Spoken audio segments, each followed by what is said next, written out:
Yo, what's up guys? Cole aka Proximitty here, bringing you a brand new video today. I actually have a little bit of a story for you guys, and I was inspired to make this video because the other night, some of my buddies and I were watching Pineapple Express.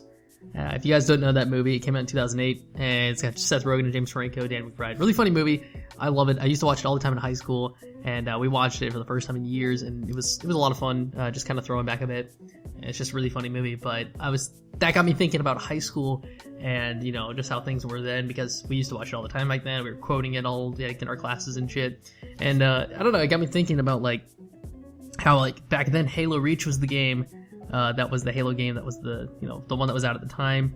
And you know, I graduated back in 2012, so I was playing Reach in high school throughout, you know, the most of it. You know, Halo 3 was in there for a bit, but mostly Halo Reach. And Dallas, or Big Texas, who is a great friend of mine, he's been in a ton of my videos, he and I played a ton of doubles in Halo Reach. We absolutely loved it. It was a ton of fun. And, you know, it just got me thinking about all those different times, and thought about this one time right before we were about to graduate. And this is, I'm going to get into this little bit of a story that's going to be about balancing Halo with life. And that is, you know, relevant to me now because I feel like I do a really good job of keeping, you know, the balance between like my regular life and Halo right now, and like trying to create content and all that stuff. That's a bigger challenge. You know, back then I just played and didn't make content, but now that I do, you know, I have a bit of a more challenge, and there's a lot of balancing that goes into it. And actually, Justin, aka Samaritan, just made a video about this yesterday. We talked about it. I told him I was gonna make this video, but he made it anyways. Whatever, that's beside the point. Back then, this is just gonna be a lesson of what happens sometimes when you don't do a good job of balancing. So moving right into it, okay, we're sitting there playing doubles. It's actually my friend Dallas, or Big Texas, and then my other friend Davey, and we were all hanging out, playing Halo Reach on some school night, and we were just, you know, up later than we should be. And we had our last paper of high school. This is the last paper we're going to be turning in, our final paper for our English class. And okay, let me just to be straight honest. Dallas, myself, Davey, like, none of us were great students. We were like the type of students to just do the bare minimum necessary to pass. We didn't care about getting good GPAs or anything like that. And because of that, we just did what was required and nothing more. And so with this paper, it was no exception. We hadn't even started on it, and it's due tomorrow, of course. You know, that was just the way things were. And you gotta think, we're graduating next week. I think it was in like 5 days or something. So we've mentally checked out. You know, we're not even worried about anything. We're just ready to be done with high school. And we realized, oh, we should probably do this paper. So we were all playing Halo Reach together. And we all said, you know what, we're just going to stay in the Xbox Live Party. Let's all sit here. Let's all work on the papers. We got our laptops, and we all worked on them together, sitting in the party. And we just rushed them out in like an hour. And then we moved on. And we went back to playing Halo. Now, if you guys are familiar, I don't know how, you know, your school system does it, but I'm pretty sure it's unanimously required. But you have to have a works cited page. And what that is at the end of your paper, you have a page dedicated to cite the sources that you got for the information that you used in your paper to make sure you didn't plagiarize and things like that. Well, we didn't do that. You know, we were just like, fuck it, we don't want to take the time to do that. It's just extra work. Let's just turn it in. We're gonna get points marked off for not having the works cited page. No worries. I don't care anyways. I just need to make a decent enough grade, and I'm gonna be fine.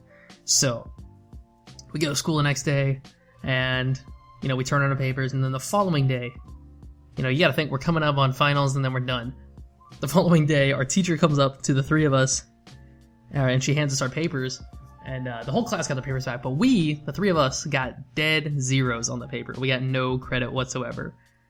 And we were like, why the hell do we get zeros? You know, like, if that were the case, if I knew I was going to get a zero, I wouldn't have done it to begin with, right? I did it because I wanted to get some points. Well, she says that we didn't have a works cited page, so she just assumes that we plagiarized. Now, of course she knows we didn't plagiarize, but she was trying to, you know, kind of get it straight with us that, you know, you can't just do that, you can't be lazy. So, you know, we were like, oh, okay, can we do the works cited page and just get a late grade on it? And she said, no, it's a 0, 100%. You're not getting any points on it, it's a 0. So, okay, where does that leave us? Well, that paper was the final paper, so it was worth 3 test grades. So we had 3 test grades worth of zeros applied to our overall grade across the entire year. Now, what that did to our grades was plummeted them. And Dallas and I, like, okay, it plummeted our grades so poorly that I had to then make a 95 or above on the final, which is a 400 question final, in order to be able to graduate that week. If I get anything less than a 95, then I was not going to be able to walk and I wasn't going to get my diploma. And so, okay, of course that's a big deal because, one, you want to be able to finish high school, but two, I have family members coming from, they're having like 12-hour drives just to come out and see me graduate and stuff, and I'm going to disappoint my great-grandmother who's in her 90s if I don't do it, Like, it was this crazy situation where I found myself in, because I was being lazy and prioritized Halo over my real-life responsibilities. Dallas had to make a 90 or above, I had to make a 95 or above, and my friend Davey had to make an 85 or above. So what we did, the test was the next day. Okay, what we did, we stayed up almost all night. We were on speakerphone. I was at my house, Dallas was at his house, and we were going through our study guide. Our study guide had 800 questions on it, and only 400 questions were going to be used on the test. So yeah, it's like she gave us a study guide, but she really didn't, because she's like, here's 800 questions. I'm only going to be using 400 of them. And out of the 400 questions, there's going to be 60, I think it's 80, no, there's 80 vocab words. We had to learn the vocabulary words. But there were 200 vocabulary words from the pool that she was going to pick 80 from, and you had to know. So you had to know all 200 because you didn't know which 80 she was going to use on the test.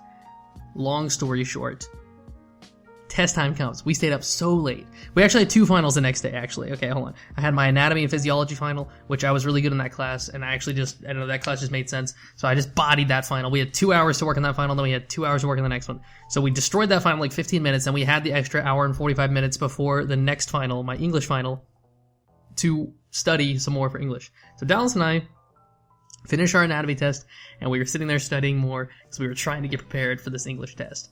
Davey was also done, but we were like, yo, come study with us some more. We're trying to learn all these vocab words. And he was like, nah, I'm good. So he's just socializing. Okay. He didn't want to do it. He didn't want to study with us. So Dallas and I kept studying. We get to the test. It's crunch time. I sit down. I'm telling you guys, I bodied that test. I have never decimated a test ever like that in my entire life. Now, I don't know what you guys think about me on my intelligence level, but I'm definitely not a dumb guy. I'm perfectly good at school if I try. I just never like to try, and so this was no exception. I really put a lot of effort into studying for this, and I learned it really quickly, and it was perfectly fine. I got every single question right on that 400 question test, except for one. And I will tell you that one, I came up to my teacher afterwards, and I said, This question was not anywhere on that 800 question guide that you gave us.